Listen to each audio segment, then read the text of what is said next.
स्वागत है आपका मेरे चैनल पर। मैं आपका बहुत बहुत अभिनंदन करती हूँ।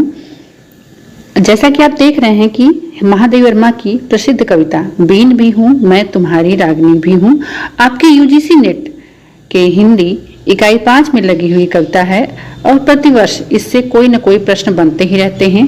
तो चलिए हम पढ़ते हैं देर न करके महादेवी वर्मा की बहुचर्चित कविता बीन भी हूँ मैं तुम्हारी रागनी हूँ। मित्रों, मैं कविता पढ़ने से पहले मैं ये बताना चाहती हूँ कि इस बार 5 मार्च 2023 में जब यूजीसी नेट का एग्जाम हुआ था तो एनटीए ने इसकी कविताओं का क्रम पूछा था कि कौन सा शब्द पहले आया था, क्रमबद्ध लगाइए। तो आप इसका विशेष ध्यान दीजिएगा। कुल 4 पद हैं, इसमें 4 कविताएं हैं और पहला ही है कि मैं तुम्हारी रागनी हूँ। ठीक, फिर आगे हम कविताओं को देखेंगे। उससे पहले हम महादेवी वर्मा के कुछ जीवन परिचय और उनकी कविताओं के बारे में थोड़ा सा जान लेते हैं। प्रस्तुत कविता बीन भी हूँ मैं तुम्हारी रागनी भी हूँ महादेवी वर्मा के प्रसिद्ध काव्य संग्रह नीरज से उद्धृत है। यह महादेवी वर्मा का एक दार्शनिक रहस्य गीत है। ठीक है, यह उनका दार्शनिक रहस्य गीत है। महादेवी वर्मा को आधुनिक युग की मीरा कहा जाता है और उनका आधुनिक काल में अगर रहस्यवाद मिलता है तो वो महादेवी वर्मा की कविताओं में ही मिलता है। तो मित्रों, जरूर से ध्यान दीजिएगा। यह महादेवी वर्मा का एक दार्शनिक रहस्य गीत है जिसमें अद्वैत का प्रतिपादन किया गया है। महादेवी वर्मा जी ने प्रस्तुत कविता में अपनी स्वस्थ अनुभूति और कल्पना के सम्मिलित योग से ज्ञान को गेय बनाने की चेष्टा में राग की गंभीर और उदात्त भूमि प्रस्तुत की है। ठीक है, उदात्तवाद आप पढ़े हैं लोनजाइस का, यहाँ उसी की उदात्त भूमि को प्रस्तुत उन्होंने किया है।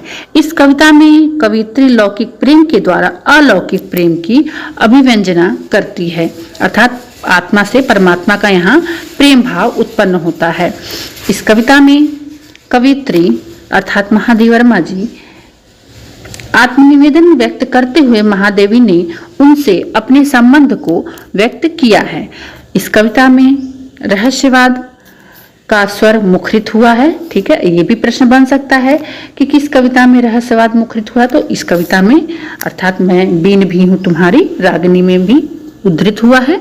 इस कविता में महादेवी वर्मा ने स्वयं को परम सत्ता के साथ स्थापित कर दिया है। जहां भी परमात्मा की सत्ता का आभास होता है, ठीक है, जहां भी परमात्मा की सत्ता का आभास होता है उसे प्रत्येक गतिविधि या वस्तु में कवियत्री स्वयं को उपस्थित मानती है, अर्थात वह आत्मा और परमात्मा के मिलन की यहाँ बात हो रही है। मतलब एक लौकिक अलौकिक प्रेम की यहाँ बात होती है। यहाँ किसी प्रेमी प्रेमिका की बात नहीं हो रही है। यहाँ कवियत्री का जो विरह राग एक तरह से कहा जाएगा वो परमात्मा से आत्मा के मिलन का राग है, अर्थात उसकी सत्ता का आभास से है। यहाँ कवियत्री परमात्मा से अपने प्रणय भाव को प्रकट कर रही है, अर्थात प्रेम भाव को प्रकट कर रही है। चलिए देर न करके हम कविता की शुरुआत करते हैं। बीन भी हूँ मैं तुम्हारी रागनी भी हूँ, नींद थी मेरी अचल निस्पंद कण में, प्रथम जागृत थी जगत के प्रथम स्पंदन में, प्रलय में मेरा पता पद चिन्ह में, साप हूँ जो बन गया वरदान बंधन में, कुल भी हूँ कुलहीन प्रवाहिनी भी हूँ। मित्रों, यही लाइनें आई हुई थी, देकर क्रम लगाने को पूछा गया था। तो कविताओं को बहुत गहन भाव से हृदय मन से जरूर पढ़ें ताकि ये आपको समझ में आए, और जहाँ एक बार समझ में आता है तो ये तुरंत याद हो जाता है, कभी ना भूलने वाली स्थिति हो जाती है। इसकी व्याख्या हम देख लेते हैं। बीन भी हूँ मैं तुम्हारी रागनी में हूँ, कवित्री क्या कहना चाह रही है। कवित्री कहती है, हे प्रियतम, मैं तुम्हारी वीणा भी हूँ और उसमें से निकलने वाली रागनी भी मैं ही हूँ, अर्थात जिस प्रकार वीणा बजने वाला उसमें से मधुर रागनी के स्वर निकालने में समर्थ हो जाता है, उसी प्रकार मैं अपने प्रियतम की वीणा भी हूँ। मुझ में से फूटने वाली रागनी प्रियतम की देन है। जो माधुर्य मुझ में दिखाई दे रहा है वह उस अज्ञात प्रियतम के कारण ही है, अर्थात ज्ञात से अज्ञात की ओर यहाँ बढ़ रही है। वो सृष्टि के प्रत्येक कण में मेरी ही नींद व्याप्त थी, पर तुमने ही मुझे पहली बार जगाकर जगत की धड़कन से मेरा परिचय करवाया। महादेवी माँ की पंक्तियां कितनी अच्छी हैं। कहने का अभिप्राय यह है कि उस अज्ञात प्रीतम ने मुझे नवचेतना और एवं स्फूर्ति प्रदान की है। मेरी जड़ता को भंग कर मुझे मेरे अस्तित्व का बोध कराया और मैं जागकर संसार को पहचान सकी। प्रलय काल में जब सब कुछ नष्ट हो जाता है तब मैं तुम में समा जाती हूँ और सृष्टि में तुम मुझे नया जीवन प्रदान कर मेरे पद चिन्ह पृथ्वी पर बनाने में सहायक हो। किंतु जीवन का यह बंधन मुझे वरदान सदृश प्रतीत होता है, क्योंकि मैं उसे तुम्हारी स्मृति में खोई रहती हूँ और लगातार तुम्हारा ही ध्यान करती रहती हूँ। मित्रों, ये व्याख्या बहुत ही इंपॉर्टेंट है कि एनटीए का कोई भरोसा नहीं कि कहाँ से किस लाइनों की व्याख्या पूछ ले, तो आपको ये जरूर समझना है। वास्तविकता तो यह है कि मैं इस जीवन रूपी नदी का किनारा हूँ, ठीक है, और मैं निरंतर बहने वाली नदी की धारा हूँ। तटबंधों के अभाव में अर्थात किनारों के अभाव में नदी का अस्तित्व ही नहीं है, ठीक है। यहाँ महादेवी वर्मा जी कितना अच्छा कह रही हैं कि तटबंधों के अभाव में नदी का अस्तित्व ही नहीं है, धारा के अभाव में तटबंधों का अस्तित्व नहीं है, अतः धारा और धारा के तटबंधों के रूप में मुझे अपना ही अस्तित्व का बोध होता है। बहुत ही बेहतरीन। आपने कविता में देखा कि कुल भी हूँ और कुलहीन भी, प्रवाहिनी भी हूँ। यहीं से उन्होंने तटबंधों के अर्थात नदियों के किनारे की बात की है। चलिए अब आगे बढ़ते हैं दूसरे पद की तरफ। इसमें थोड़ी सी विशेषताओं को देख लेते हैं कि इसमें देखिए रहस्यवाद इनकी रचनाओं में कूट कूट कर भरा हुआ है। रहस्यवाद की अभिव्यक्ति प्रस्तुत पंक्ति में चित्रित हुई है, ठीक। अगला इसमें देखिए अलंकार पूछ रहा है और इस बार उसने छंद पूछा था। शासन की बंदूक हूं मैं पूछा था कौन सा छंद है, तो इसलिए आप अलंकारों को, छंदों को या शब्द शक्ति को भूले नहीं, जरूर देखें। तो इसमें विरोधाभास हुआ है, विरोधक किया गया है और पुनरुक्ति प्रकाश अलंकार भी है। शब्दों की पुनरावृत्ति हुई है, ठीक है, शब्दों की पुनरावृत्ति हुई। कुल हूं और कुलहीन दो बार वो शब्द आए हैं, तो यहाँ पर पुनरुक्ति प्रकाश अलंकार का प्रयोग हुआ है। लक्षणा शब्द शक्ति है, मुख्यार्थ बाधार्थ हुआ है, अर्थात लक्षणा शब्द शक्ति का प्रयोग किया गया है। दूसरा हम देखते हैं नयन में जिसके जलद वह त्रिषित चातक हूँ, सलभ जिसके प्राण में निठुर दीपक हूँ, फूल को उनमें छिपाए विकल बुलबुल हूँ। एक होकर दूर तन से छाह वह चल, एक होकर दूर तन से छाह वह चल हूँ, दूर तुमसे हूँ अखंड सुहागनी भी हूँ, दूर तुमसे अखंड सुहागनी भी हूँ। बहुत ही बेहतरीन कविता है। देखिए अगर ये पूछे, अब इसके पहले अंधेरे में कविता जो है उसमें पूछा था किन किन प्रसिद्ध व्यक्तियों के नाम आए थे, तो क्या पता एनटीए पूछ ले कि इस बीन रागिनी हूँ, तुम्हारी बीन भी हूँ, मैं तुम्हारी रागिनी भी हूँ, कविता में पूछ ले कि किस पक्षी का नाम आया है। तो यहाँ पे देखिए चातक का नाम आया हुआ है और बुलबुल का नाम आया हुआ है, तो इसे जरूर ध्यान दें, ठीक है। दीपक का नाम आया है, फूल का नाम आया है, तो ये मोस्ट इंपॉर्टेंट हो सकते हैं। आगे हम बढ़ते हैं, इसकी व्याख्या देख लेते हैं। महादेवी जी ने अज्ञात प्रीतम से अपना संबंध स्थापित किया है तथा प्रेम के प्रचलित प्रतीकों के माध्यम से, ठीक है, बिंब भर के इसमें पड़े हुए हैं, बिंब की कमियां नहीं है इसमें, प्रतीक चिन्ह लिए गए हैं इसमें, प्रतीकों के माध्यम से अपनी भावनाओं को प्रकट किया है। कवित्री कहती हैं कि हे प्रिय, मेरी स्थिति उस प्यासे चातक के समान है जिसकी आंखें लगातार बादलों की ओर टकटकी लगाए रहती हैं, इस आशा में कि कब पानी बरसे और मेरी प्यास बुझे। मैं भी तो तुम्हारे प्रेम की प्यासी हूँ और हमेशा तुम्हारा इंतजार में चातक की भांति रहती हूँ। मैं स्वयं को उस निष्ठुर दीपक की भांति समझती हूँ जिसके प्राण अपने चारों ओर मंडराने वाले पतंगों में लगे रहते हैं। बहुत ही बेहतरीन व्याख्या आपके लिए प्रस्तुत है। ये निरंतर जलता हुआ दीपक में प्रेमी और पतंगों की बाट जो होता है, उसी प्रकार मैं भी आपकी प्रतीक्षा करती रहती हूँ।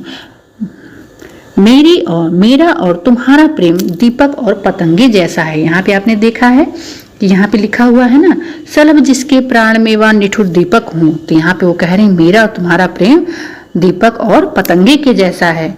जिस प्रकार बुलबुल अपने हृदय में व्याकुलता लिए हुए फूलों की प्रतीक्षा करती है, ठीक है, जिस प्रकार बुलबुल अपने हृदय में व्याकुलता लिए हुए फूलों की प्रतीक्षा करती है, व्याकुलता अपने हृदय में लिए हुए तुम्हारी प्रतीक्षा में मैं रत हूँ, अर्थात लगी हूँ, रुकी हूँ। मेरा और तुम्हारा संबंध शरीर और छाया के समान है।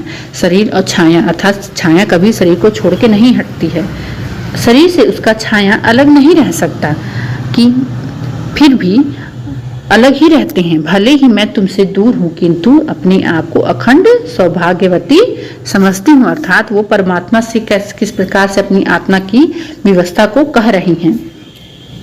बहुत ही बेहतरीन ये पंक्तियां उनकी। इसमें संपूर्ण पंक्तियों में रहस्यवाद का दर्शन हुआ है। विरोधाभास अलंकार इसमें हर जगह मिल रहा है और लाक्षणिकता का प्रयोग है, अर्थात शब्द शक्ति, लक्षणा शब्द शक्ति इसमें भरी पड़ी है। तीसरा है आग हूँ जिससे बुलकते बिंदु हिमजल के, आग हूँ जिससे बुलकते बिंदु हिमजल के, शून्य हूँ जिसको बिछे हैं पावड़े पल के, पुलक हूँ वह जो पता है कठिन प्रस्तर में, पुलक हूँ वह जो पता है कठिन प्रस्तर में, हूँ वह प्रतिबिंब जो आधार के उर में, नील धन भी हूँ सुनहली दामिनी भी हूँ। यही पंक्तियां दिया हुआ था और क्रम पूछा गया था। आगे बढ़ते हैं, हम इसकी व्याख्या देखते हैं। महादेवी का उस अज्ञात प्रीतम के प्रति अपना संबंध यहाँ विरोधाभास के लिए दिखाई देता है, ठीक है। ये अज्ञात उनका प्रियतम जो रहता है अज्ञात रहता है, अर्थात वो जानती नहीं है, एक अज्ञात प्रीतम के प्रति सारी भावनाएं कह रही हैं। कवित्री कहती है मैं एक ऐसी आग हूँ जिससे बर्फ जैसी शीतल जल बिंदु टपकते हैं। देखिए यहाँ पे एकदम विरोधाभास भर के पड़ा हुआ है कि ऐसी आग हूँ जिससे बर्फ जैसी शीतल जल बिंदु टपकते हैं, अर्थात हृदय में प्रिय विरह की आग जलती रहती है और आंखों में आंसू निरंतर टपकते रहते हैं। मैं स्वयं को ऐसा शून्य मानती हूँ जिसके स्वागत के लिए समय ने पलक पावड़े बिछाए हैं। मेरी इस स्थिति का दायित्व मेरे प्रियतम पर है, अर्थात उस अज्ञात प्रियतम अर्थात उस अज्ञात ईश्वर पर है। मैं कठोर पत्थर के हृदय में उत्पन्न होने वाली रोमांच भरी सिहरन हूँ, अर्थात तुम्हारे स्वरूप की छाया होने पर मैं तुम्हारे ही समान सर्वव्यापी हूँ, अर्थात यहाँ पर दोनों ने एक दूसरे को एक समान बता दिया है। मैं तुमसे भिन्न नहीं हूँ, यहाँ पे छाया की बात हो रही है, शरीर और छाया की बात। मैं तुमसे भिन्न नहीं हूँ, आकाश भी मैं ही हूँ और उसमें चमकने वाली बिजली भी मैं ही हूँ, ठीक है। यहाँ पे वो कह रही हैं आकाश भी मैं हूँ और बिजली भी मैं हूँ, इस प्रकार मेरा अस्तित्व प्रीतम से अलग नहीं है। बहुत ही बेहतरीन ये व्याख्या आपके लिए। नील धन हूँ भी हूँ और सुनहली दामिनी हूँ, यही इसी का अर्थ वो था। आगे हम बढ़ते हैं, इसकी विशेषताएं देख लेते हैं थोड़ी, कि भाषा शुद्ध परिमार्जित और खड़ी बोली है। रहस्यवाद की भावना इस कविता में हर जगह दिखाई पड़ रही है।